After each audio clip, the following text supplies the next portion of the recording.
Ahora sí, hermano Juanji, vamos a la siguiente parte. Sí, Ya decía yo que había bastante densidad en esto, ¿verdad? sí, sí, sí. De hecho, voy a tratar de ser muy escueto porque es bastante grueso. Lo que viene es Sí, bastante grueso.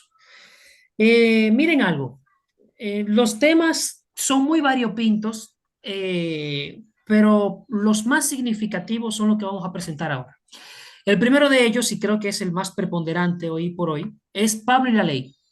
Y aquí se centra la discusión en cómo la palabra griega nomos, es decir, ley, se utiliza en los textos paulinos, sobre todo la palabrita obras de la ley, que ha dado tanta agua de beber, porque la palabra no aparece en el Antiguo Testamento, entonces eh, eso ha dado mucho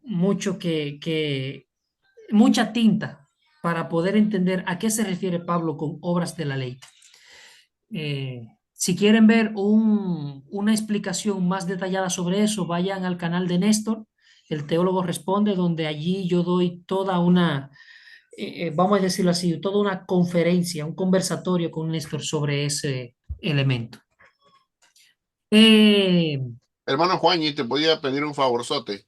sí, dígame. Si tuvieras tiempo, nada más, si nos pudieras enviar el link de cuál es ese video.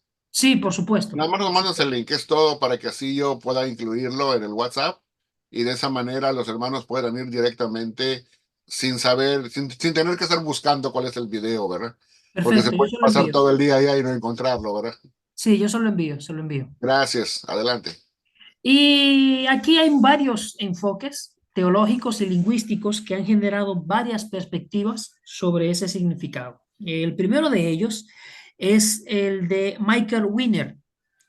Él aquí en la revista de estudios del Nuevo Testamento, muy interesante, que les recomiendo que si ustedes pueden pagar la suscripción, háganlo, sobre todo porque al ser digital, la traducción automática de Google les ayuda en ese sentido y van a tener un caudal de información importantísimo allí. Allí él realiza un estudio lingüístico de la palabra griega para ley, nomos, y cómo Pablo la utiliza eh, aplicando principios de lingüística moderna.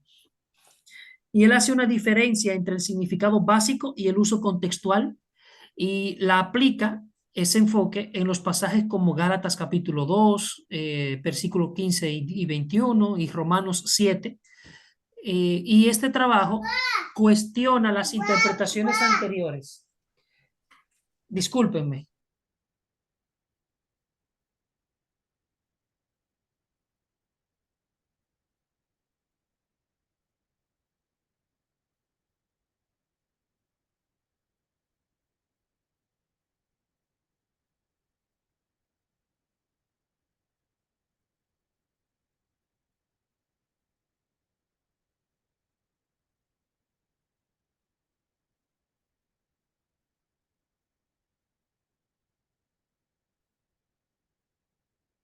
Aquí estoy de nuevo. Disculpen. Aquí él cuestiona las visiones tradicionales eh, que equiparan la palabra nomos con la Torá.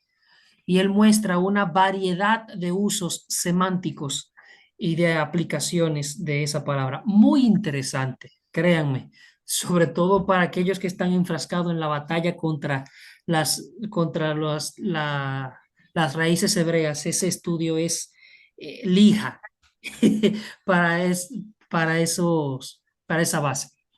El señor Frank Titelman, importantísimo, él ofrece un análisis que combina las perspectivas reformadas, la luterana, con la nueva perspectiva de Pablo. Él toma un poquito de cada una y argumenta que la ley mosaica quedó obsoleta por la venida de Cristo, pero rechaza que el judaísmo de la época de Pablo fuera básica e intrínsecamente legalista.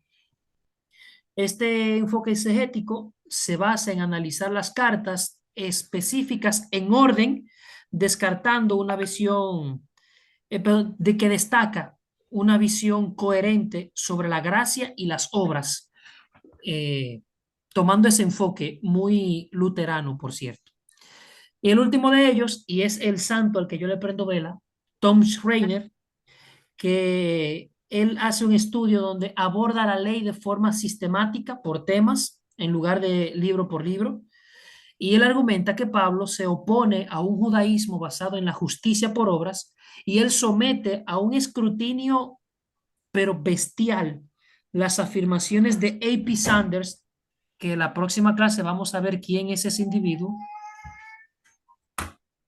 eh, sobre el carácter no legalista del judaísmo del Segundo Templo.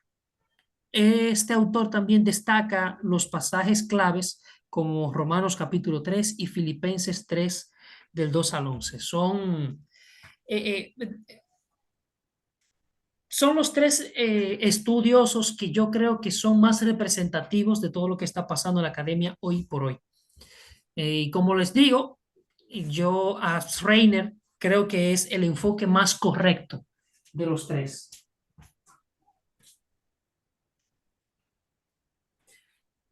Bien, Permítame. podemos pasar ahora al próximo. Ahí está. Ahora pasamos a las cartas paulinas y el legado de la misma. Aquí el enfoque es doble. Por un lado, se trata de ver cómo la teología paulina en las cartas configuró el pensamiento del cristianismo temprano. Eso incluye también por qué razón se hicieron esas colecciones, por qué esos cristianos atesoraron tanto la carta a Filemón, por ejemplo. Son enfoques muy interesantes. Y por otra parte, hay obras que se centran en la aplicabilidad contemporánea. Del primer grupo, es decir, de los que se interesan por ver cómo las cartas de Pablo configuraron el cristianismo primitivo, tenemos a Calvin Russell. Eh, este autor escribió ese libro que está ahí, se llama Entendiendo las cartas paulinas, que es una introducción ampliada de las cartas de Pablo y que él abarca los antecedentes helenísticos e incluso el uso que hace Pablo de la Septuaginta, la estructura de las cartas y hace un resumen del pensamiento paulino. Y es interesante también cómo él establece la idea de la canonicidad, cómo los cristianos fueron recopilando las cartas paulinas. Este,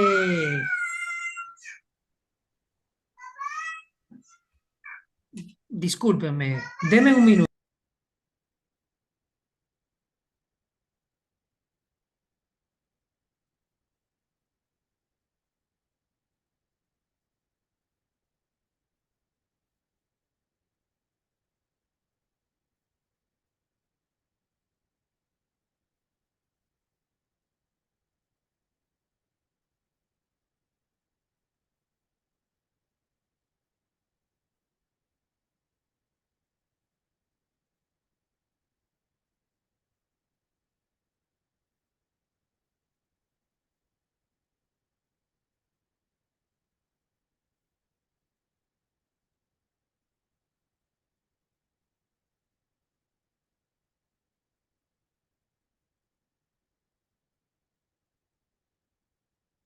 Bueno, de antemano le damos gracias a nuestro hermano Juanji Hernández, que sabemos está haciendo todo lo posible por estar con nosotros el día de hoy.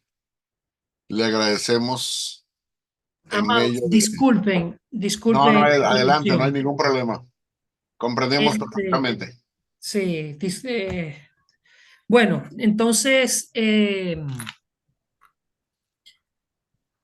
es importante ese trabajo que hace el señor Russell,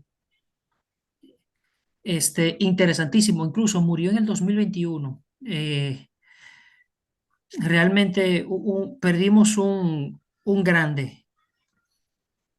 Eh, y es un compendio bien interesante. Claro, todo y cada uno de ellos tiene su punto de donde cojea, pero en lo general me gusta mucho el enfoque de Russell. El segundo de ellos, mira, se me coló aquí de nuevo el nombre equivocado. Lo voy a reparar y se los voy a enviar más adelante. El segundo de ellos es Jeffrey Wayman, este, que él mismo nos ayuda a entender, incluso él propone una teoría bastante innovadora sobre la recopilación de las cartas paulinas y él argumenta que Pablo mismo seleccionó y editó las cuatro cartas principales, Romanos, Primera y Segunda de Corintios y Gálatas, para una publicación y sugiere que las otras colecciones fueron añadidas después de su muerte, lo que implica un papel activo de Pablo en la formación del canon. También, aunque se agregaron post-mortem, pero él aboga por la autoría paulina de cada una de esas cartas. Eh, Luego tenemos del lado de aquellos que intentan ver cómo las cartas de Pablo se aplican al día de hoy, creo que el texto más fundamental de esa escuela es eh, el señor Becker. Eh, Él es Joshua Carl Becker, bien interesante. El mismo lo que hace es distinguir entre una interpretación catalítica, es decir, adaptable, y una literalista. Y lamentablemente su tratamiento de las deuteropaulinas, como seudónimas, no aborda de manera suficiente los problemas relacionados con la formación del canon y también esa relevancia actual. Pero en líneas generales, este, creo que Becker nos puede ayudar a ver cómo ese enfoque de una interpretación catalítica y una literalista nos ayuda a poder hacer una aplicación interesante, por lo menos, de lo que es la teología paulina. El tercer tema de actualidad es Pablo y Jesús, si no me equivoco. No, perdón, la ética paulina. Como su nombre lo sugiere, aquí lo que se intenta buscar es cómo Pablo entendía y comunicaba principios éticos en sus cartas, en particular en la relación con temas como la justificación, las implicaciones sociales del Evangelio y la vida comunitaria cristiana. Aquí hay dos autores fundamentales. El primero de ellos es Dieter Georgi.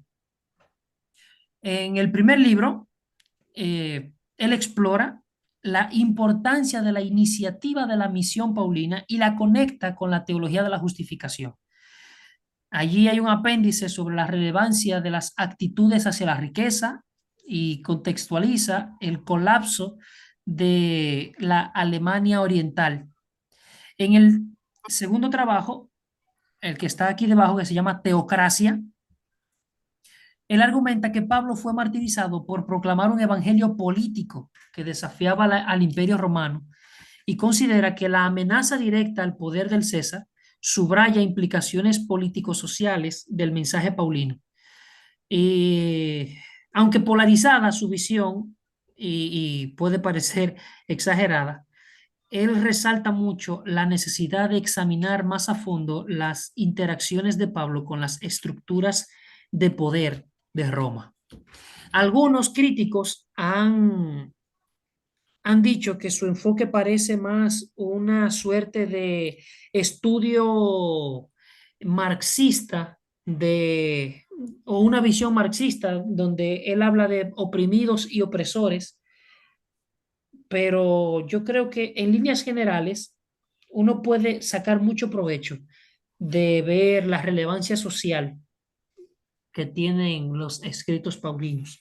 Qué sé yo, ver en las estoichea donde Pablo habla acerca de principados, potestades, en vez de ver un elemento de trascendencia espiritual, ver las estructuras sociales allí. Es interesante ese enfoque, aunque la dimensión moral que Pablo le da a las testoicheas no me permite circunscribirlo a elementos de estructuras sociales. Y por último está Paul Sempley. En su libro, él presenta una visión general de las posiciones éticas de Pablo basándose en 7 cartas, y él describe cómo los cristianos deben de vivir en la comunidad en Cristo y responder éticamente a diversas situaciones. Aunque este trabajo estimula la reflexión, se considera básico y no es suficientemente riguroso para lo que se dice de estudios avanzados. Y así por el estilo.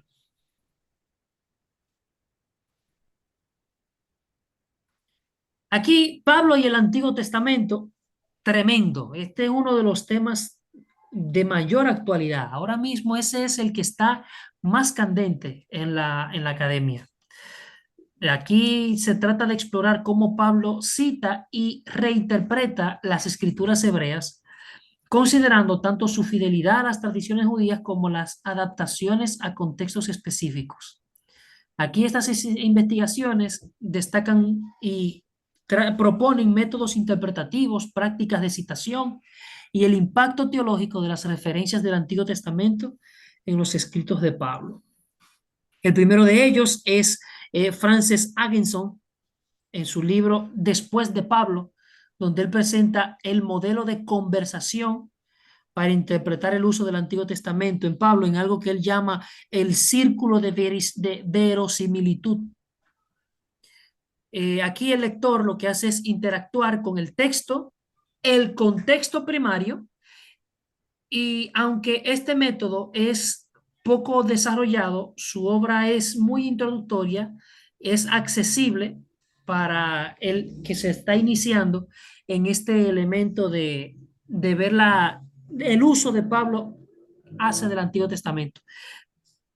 Aquí hay una obra de referencia que se me olvidó citar, pero que es fundamental, que es el comentario al uso del Antiguo Testamento en el Nuevo Testamento, cuyo editor general es D.A. Carson. Genial. Uno de los comentarios más importantes que tenemos en la actualidad.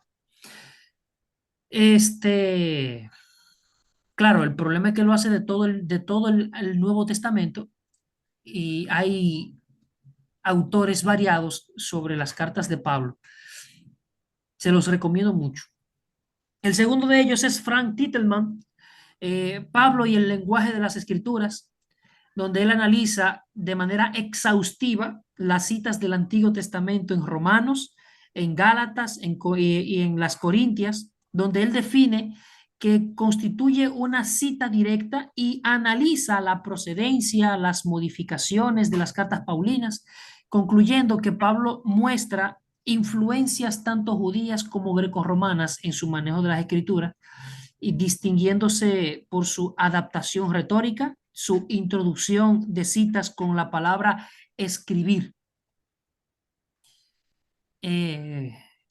Por último, está la colección de Pablo y las Escrituras de Israel, un compendio de ensayos bien interesante, muy avanzados sobre el uso de las Escrituras hebreas por Pablo, que contiene una crítica exhaustiva de ecos de las Escrituras en las cartas de Pablo, donde el genial Richard Hayes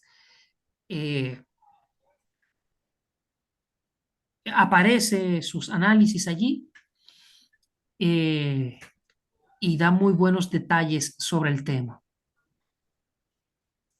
Podemos seguir. Ahora sí, Pablo y Jesús. Aquí lo que se trata es, como comenté, creo que al principio de la clase, las dos preguntas fundamentales es: ¿Pablo interpretó a Jesús o Pablo inventó a Jesús? Así que estos estudiosos intentan ver cuánto sabía Pablo acerca de Jesús, cómo obtuvo esa información, y un tema que ha sido objeto de muchos debates recientes. El primer y muy seminal trabajo es del de Victor Paul Fournier, que hace una introducción compacta y muy accesible al tema, donde identifica 3 dichos de Jesús confirmados en las cartas de Pablo, el que aparece en 1 Corintios 7, versículo 10, capítulo 9, versículo 14, y el capítulo 11, versículo 23 al 25, donde él explora cómo Jesús está presente en el Evangelio Paulino y analiza su representación en todo el corpus paulino. Y un trabajo mucho más grueso y bastante más sólido académicamente hablando es el de David Weham, este, Pablo siguiendo a Jesús, donde él organiza un estudio en torno al tema clave como el reino de Dios, los títulos de Jesús, la visión de su muerte, la iglesia, la ética, la escatología y la vida y ministerio de Jesús, donde él compara la perspectiva de Jesús con la de Pablo en cada tema, mostrando puntos de convergencia y de divergencia, y destaca cómo Pablo adapta el lenguaje de la justicia en lugar del reino. Aquí él argumenta que Pablo era un seguidor de Jesús más que el fundador del cristianismo y presenta evidencias de que tenía acceso directo e indirecto a un amplio conocimiento sobre Jesús. Una obra genial, interesantísima y obligatoria sobre este tema.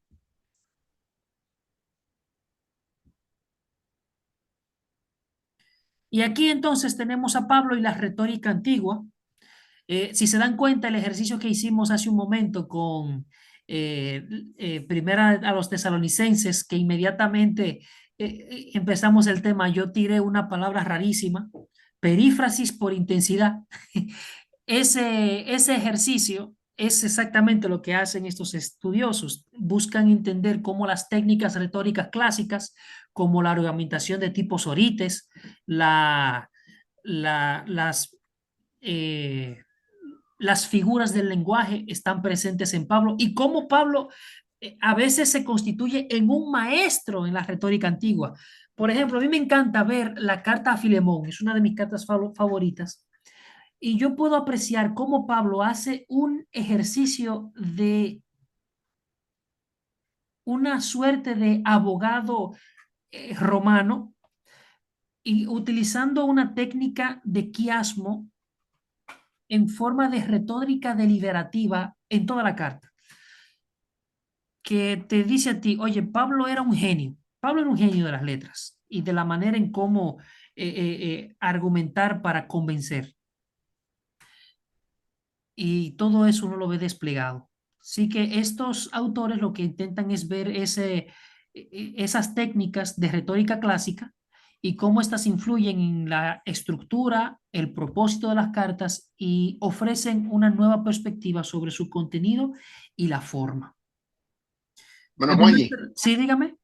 si me permite nada más un comentario ligerito, ¿verdad? Ajá. Esta parte que estás tocando se me hace muy, muy importante y muy interesante, sobre todo porque debido a que nuestro trasfondo en muchas de nuestras congregaciones se nos enseñó un tipo como de inspiración bíblica, Sí. inspiración de la Biblia que no se corresponde con la realidad, ¿verdad?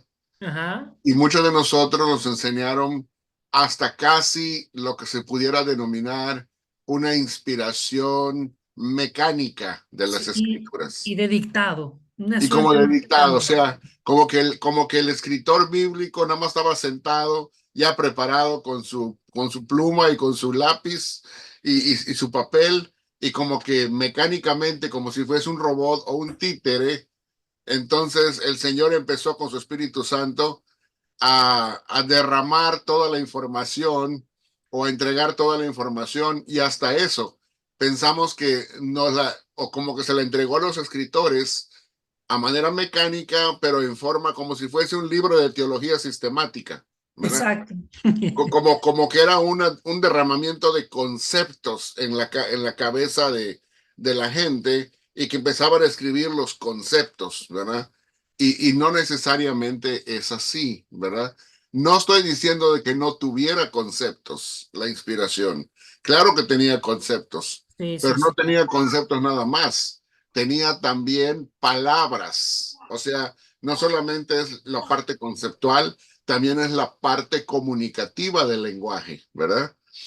Así Pero es. eso no excluía en la escogencia de las palabras, eso no incluía ya las habilidades prácticas de cada uno de los escritores. O sea, Dios utilizaba las habilidades de cada quien y a Pablo lo utilizó en esa parte, que Pablo conocía las formas de comunicación de su tiempo, de su cultura, las formas avanzadas de comunicación, ¿verdad?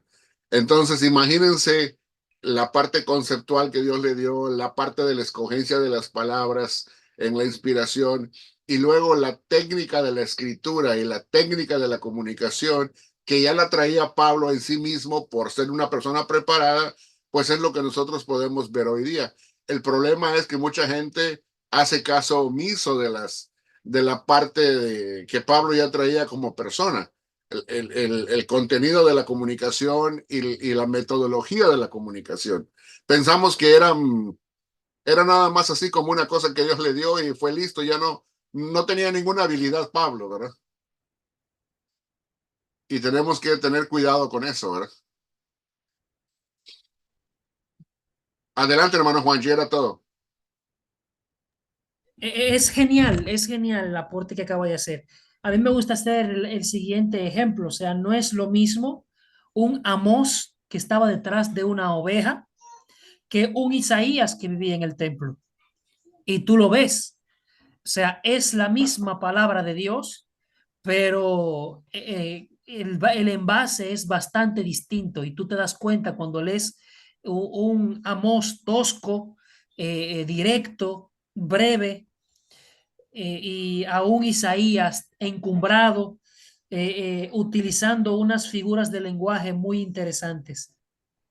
Lo mismo pasa en el Nuevo Testamento, no es lo mismo un Pedro que tú te das cuenta en su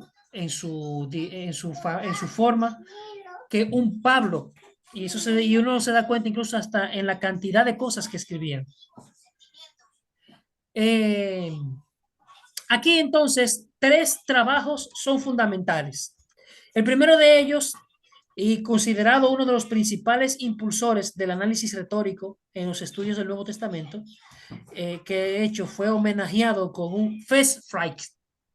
Esa es una especie de salón de la fama, cuando los otros eruditos te hacen un compendio y comentan tu obra. Entonces, y tu influencia también. Es una persona bastante importante en la academia, el señor George Kennedy. Eh, Él incluye estudios sobre las dimensiones retóricas de las cartas de Pablo y las evaluaciones de ese enfoque. Está una mujer, gloria a Dios, una mujer teóloga, que por cierto conozco a varias y son muy buenas. Eh, la señorita Margaret Mitchell, señorita que tiene, que me triplica la edad. Ella clasifica a Primera de Corintios como una carta deliberativa diseñada para persuadir acerca del comportamiento futuro en medio del fraccionalismo y argumenta que la carta es un todo unificado utilizando análisis detallado basados en el texto griego. Mateo, mi vida, ¿qué está pasando?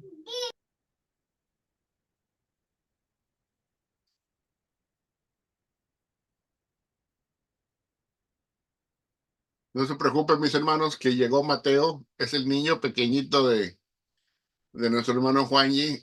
Démosle un minuto para que pueda regresar. No se desesperen.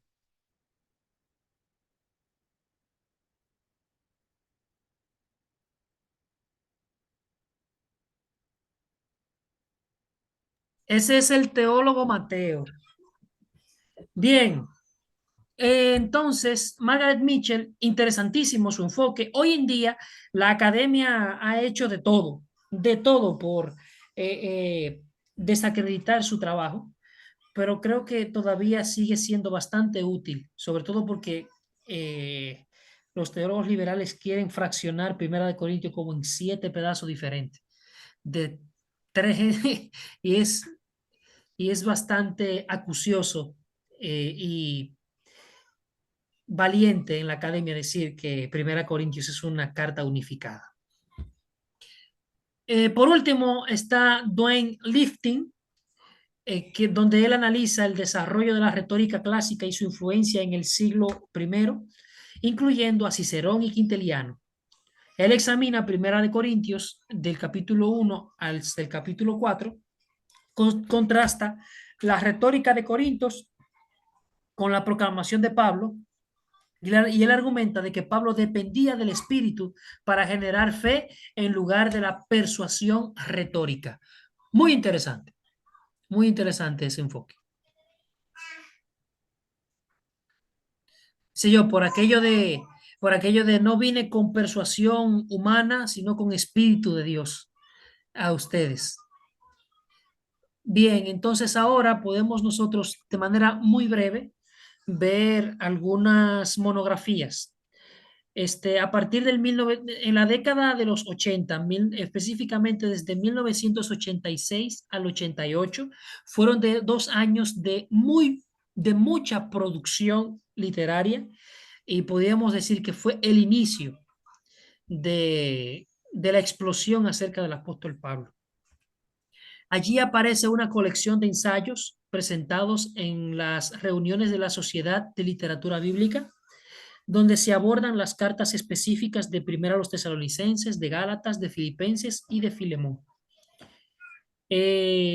Los nombres destacados allí son el señor Becker, James Dunn, N.T. Wright, el señor Hayes. Fueron los contribuidores claves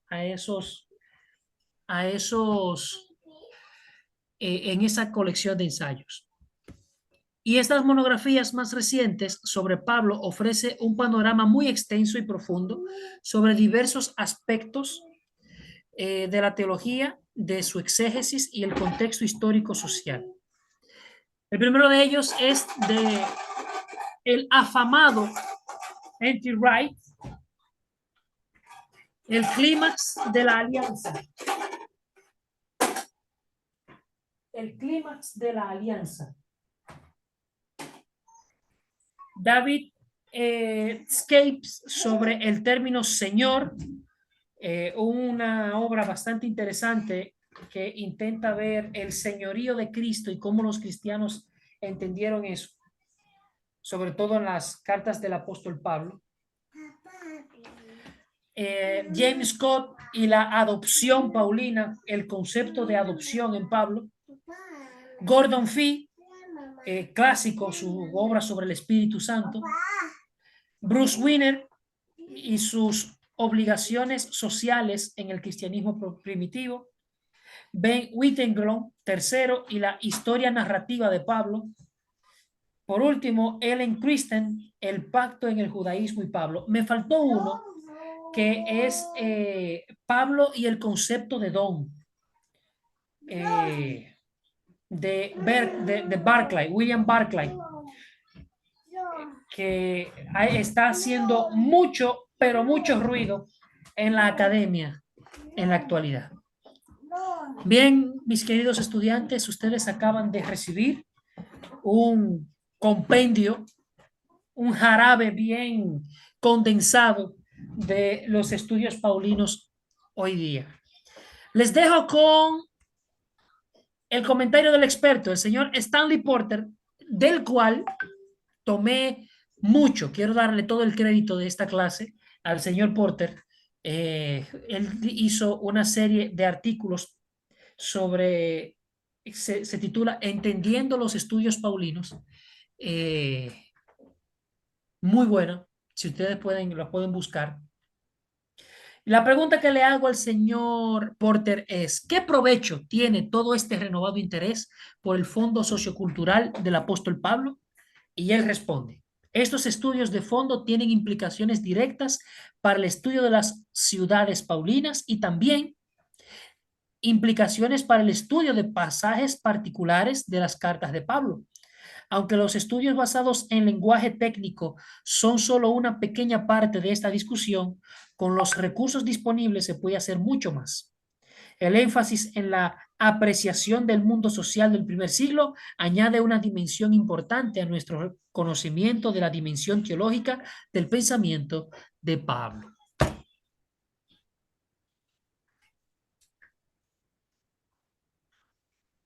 Y ahora sí, mis hermanos, tiempo para preguntas y respuestas sobre el apóstol Pablo y sus escritos en general en cuanto a lo que es la segunda parte que vimos, ¿verdad? Porque comentamos sobre la primera.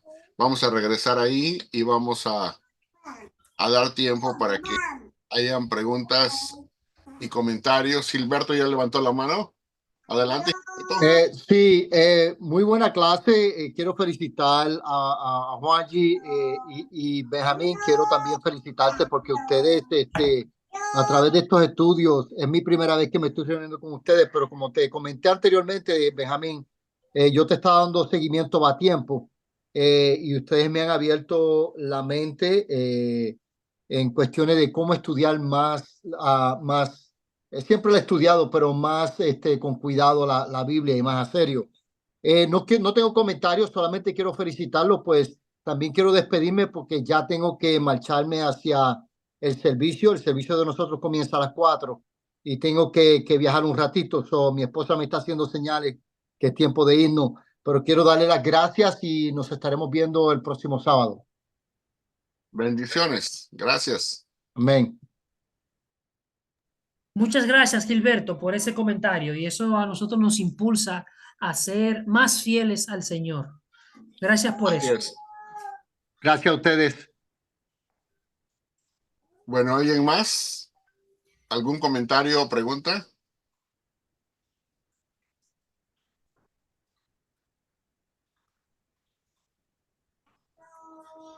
Hermana Angélica, ¿ninguna pregunta o comentario?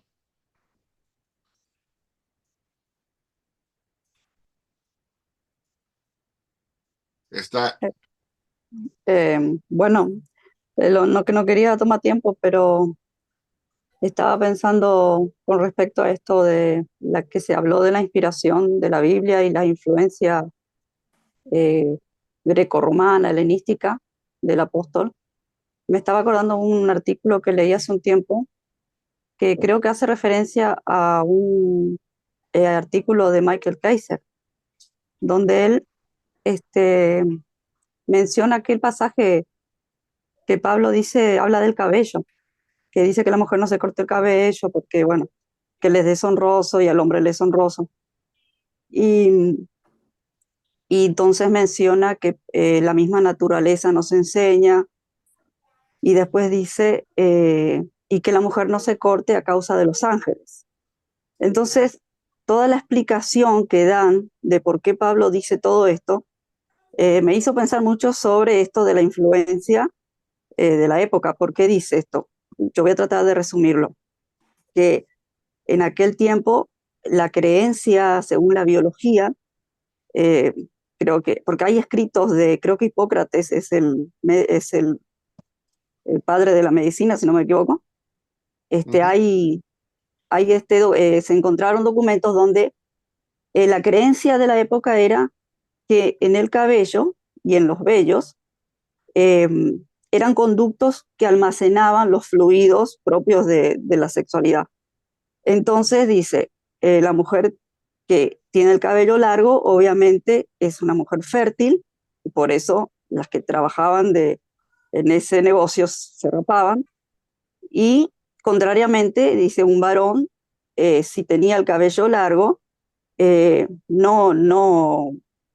no era fértil porque no tenía la acumulación donde la tenía que tener, vamos a decirlo así, ¿no? Entonces, en base a esta creencia de la biología de esa época, dice Pablo, escribe esta, esta enseñanza de lo que le es honroso y no le es honroso al hombre y a la mujer. Y luego dice, la misma naturaleza nos enseña y dice, él se está refiriendo porque él tenía también esta creencia, porque ese era el conocimiento de la biología de la época. Y luego dice, cuando habla de que los ángeles, a causa de los ángeles, que la mujer no se corta el cabello, dice, él está teniendo en mente lo que pasó en Génesis capítulo 6, seguramente, y que entonces él tiene como cierto temor de que esto vuelva a ocurrir, esta relación de entre ángeles y mujeres, y entonces él hace ese comentario, ¿no? Bueno, la verdad que me pareció muy interesante el artículo, ¿no? Porque me pareció lo más sensato que leí sobre esos versículos tan controversiales que en las iglesias nos dicen, no, porque el cabello tiene virtud y si te lo cortás no podés orar y no sé cuántas cosas, ¿no? Me pareció más lógico entender que Pablo lo escribió porque así lo entendían en esa época. Bueno, eso nomás. Es muy interesante su aporte, Amada, y sí, ciertamente yo comparto mucho de lo que Heiser mencionó, sobre todo la segunda parte de que Pablo tenía en mente Génesis capítulo 6 cuando escribió eso de por causa de los ángeles. Pero también hay una manera mucho más sencilla de responder a eso. El apóstol Pablo dice, juzguen por vosotros mismos, lo cual nos invita a pensar que era un elemento de conciencia cultural más que cualquier otra apreciación teológica que se pueda hacer allí.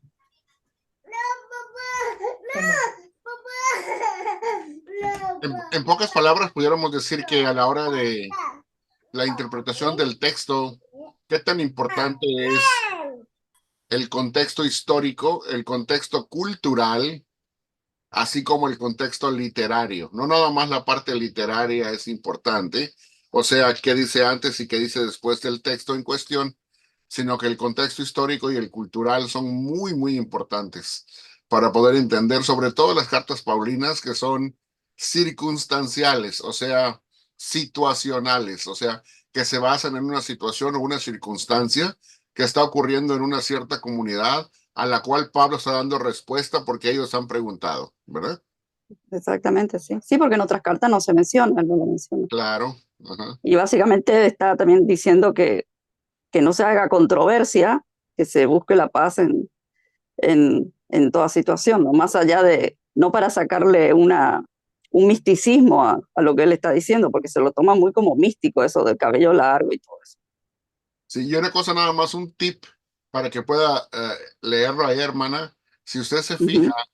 y eso tiene que ver con con la forma en que también se destila la teología desde el punto de vista rabínico, que ya lo tocó el hermano Juan en una clase. Cuando está dando una predicación es agadá. Cuando está dando una regla de conducta es alajá. Pero cuando nada más está hablando de una costumbre, entonces es una cosa totalmente opcional, cultural, porque nada más es una costumbre del ser humano. ¿Sí me doy a entender? Sí, sí, sí. Y al final el apóstol Pablo concluye, ahora nosotros no tenemos tal costumbre. Exacto, exactamente. Entonces ahí se acaba el problema, se acaba el debate, se acaba todo como dicen allá en el Caribe, se acaba el buchinche, ¿verdad?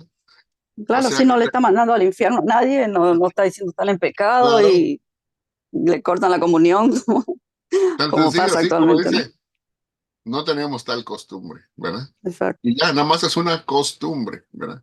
Ujú. Entonces, sencillo. Gracias por el comentario. Siempre yo sabía yo que iba a traer algo bueno, ¿verdad? Porque a la Gracias. hermana le encanta leer, ¿verdad? No, Ok. la hermana Angélica es una teóloga fina, ¿eh? Fina, Sí, es fina. una teóloga fina. Sí, No, por favor, me falta un montón. Por eso yo pregunté, hermana, ¿no se va a ir sin ninguna pregunta o comentario?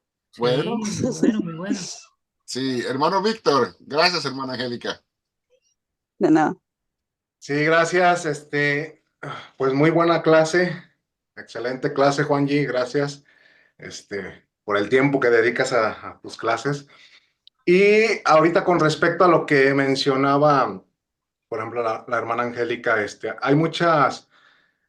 que hay muchas interpretaciones con respecto a varios pasajes que son de las cartas de Pablo. Este, que por ejemplo, ahorita en ese mismo pasaje, yo había escuchado que era más de un tema cultural de la época, que las mujeres que se prostituían se rapaban. Entonces, que por eso les decían a las mujeres que tuvieran el pelo largo, que les era honroso tener el pelo largo. Y cuando habla de los ángeles, bueno, normalmente la palabra ángel es como un enviado, que se refería a los enviados que mandaban, por ejemplo, el gobierno a revisar porque mandaban, dice que mandaban así como de gobierno, como lo que, no sé, ahorita cómo se podría decir. Inspectores de salubridad, ¿no? Ándale, así mero, como un inspector para que las cosas se hicieran bien, y a eso se refería como a un enviado, no a un ángel con alas y eso. Entonces, que a eso se refería. Y así muchos pasajes que hay diferentes tipos de interpretaciones, como el otro de donde habla de que la mujer cae en la congregación y al último dice, y la mujer se salvará teniendo hijos. Pues a lo mejor uno dice, ¿y eso qué tiene que ver con lo de, con que guarde silencio y eso? Y, y el otro día estudiando algo de ese tema, hay por ejemplo, en ese texto, eh, en aquel tiempo que existían los gnósticos, eran varias de sus doctrinas. ¿Sí? Por ejemplo, ellos decían que si tenías hijos, las mujeres que si tenían hijos, no iban era un pecado, era algo abominable, porque para ellos la carne era abominable. Y que ellos decían que Eva había sido primero que Adán, y etcétera. Entonces, por eso dice que Pablo va enumerando lo que le escribieron en la carta, lo que estaba pasando en ese momento. Y ahora mi comentario es Yo creo que, por ejemplo, por eso hay varias interpretaciones, porque pues ahora sí que hubiera ayudado mucho que hubieran existido las cartas que se le remitieron a Pablo. Sí, lo cual pues no están. Está la respuesta, más no lo que se le preguntó exactamente.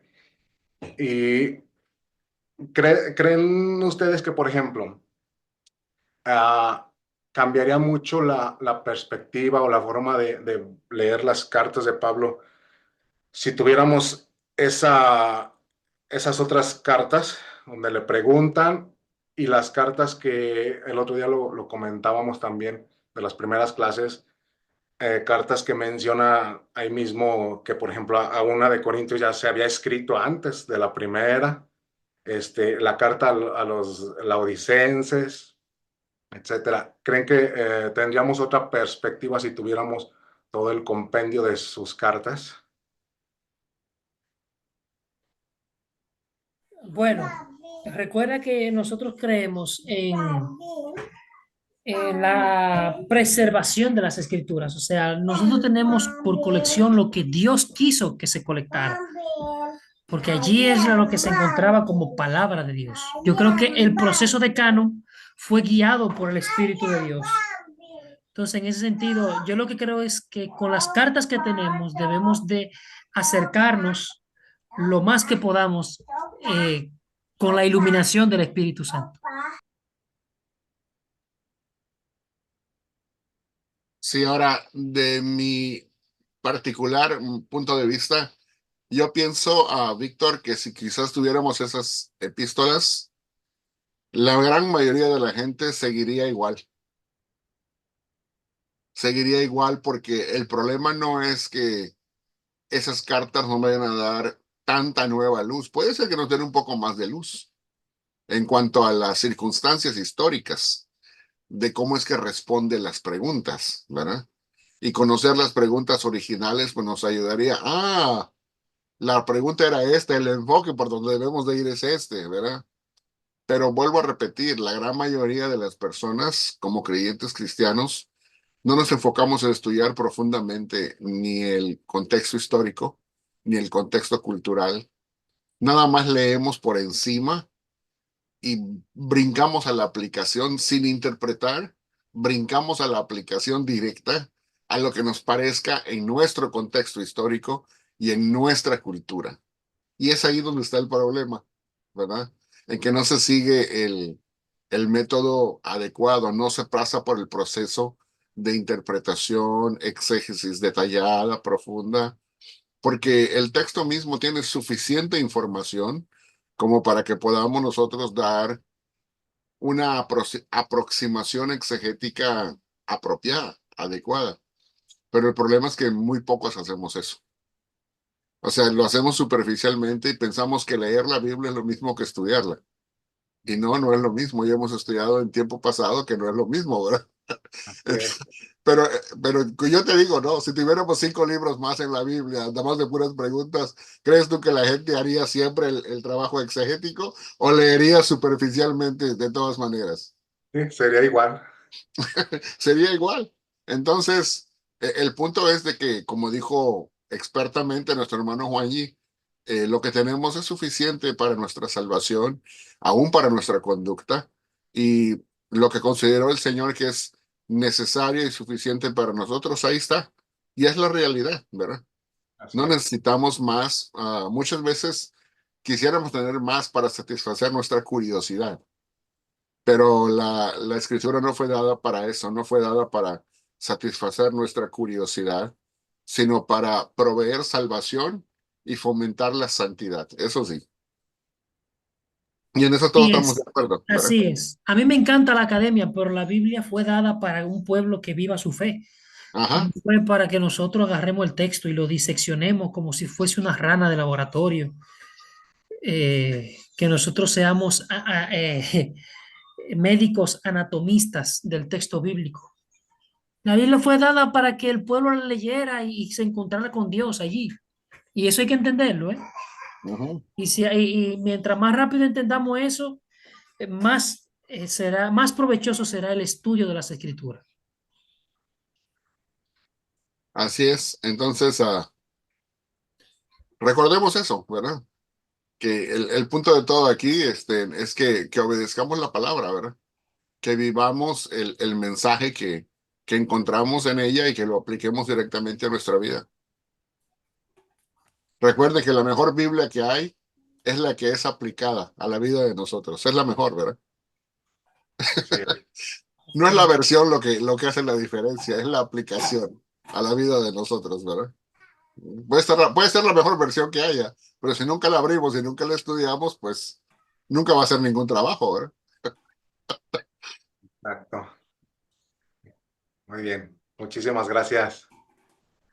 Claro, ¿alguien más de los que todavía quedan aquí?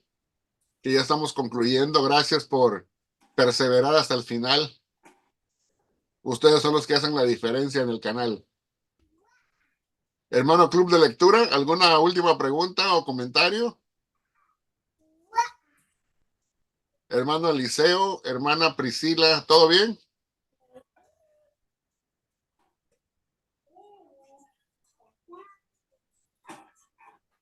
Bueno, yo creo que va a ser todo, hermano Juanji. Bueno, Parece. Yo, mi hermano, quería preguntar algo que el profesor habló un poquito. Para la próxima clase, no sé si puede dar un spoiler, más o menos para ir estudiando un poquito. Creo que mencionaste que vas a hablar de Sander, ¿no? Uno de sí, los pioneros. No sé la si... próxima clase, que es lamentablemente la última, Oh, vamos a hacer un breve bosquejo de qué es la nueva perspectiva de Pablo, cuál es su trasfondo y su propuesta, y una respuesta a sus propuestas que creo, o a sus puntos débiles que en lo particular creo que son equivocados. Y hermano Juanji, te quería preguntar algo. No sé si se pueda de aquí a 15 días. Tú nos dirás cuando llegue el tiempo. Si pudieras hacer una recopilación, aunque sea breve y poca, de lo que pudieras encontrar en español sobre Ok, la perspectiva de Pablo, ¿verdad? sí, sí, sí, por supuesto, por supuesto, Yo por tengo supuesto. algunos libros aquí en español de N.T. Wright, pero son los más contemporáneos. Ya si hay más materiales en cuanto a Sí, eso, sería yo, bueno poder ver. yo tengo un amigo que él tradujo Pablo y el judaísmo palestino de Sanders. Yo voy a ver si puedo. Sí, ese libro yo lo tengo, ajá, en Ajá. español. Pero hay un texto que es bien esquemático, menos de 100 páginas, que da un panorama de lo que es la nueva perspectiva de Pablo, que lo utilicé bastante en un curso que di sobre el particular. Si lo pudieras compartir, estaría fabuloso, así lo podemos compartir con las demás personas. Sí, perfecto. Yo se lo voy a llegar. ¿Cómo no? Bueno, mis amados, ya escucharon el spoiler. El spoiler es así como un breve adelanto, ¿verdad? Sí. Para la próxima clase. Pero les digo, es más espuma que chocolate.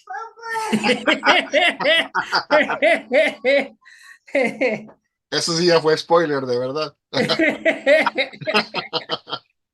Ajá. Bueno, entonces vamos a concluir y lo vamos a dejar hasta allá. Tuvimos 2 horas completitas aquí, así que les agradezco a todos por su participación. Sean todos, seamos todos agradecidos con el Señor. Le agradecemos de antemano a nuestro estimado profesor Juan Hernández y a su colaborador Mateo, que estuvo con nosotros también, ¿verdad? Así que los amamos en el Señor. Mandamos una bendición especial a su familia hasta allí, hasta la República Dominicana, ¿verdad? Amén. Saluda, Mateo, saluda. Señor les bendiga. Hola, Mateo. Hola, Mateo. Así que nos despedimos. Bendiciones. Amén. Hasta aquí dentro de 15 días. Dios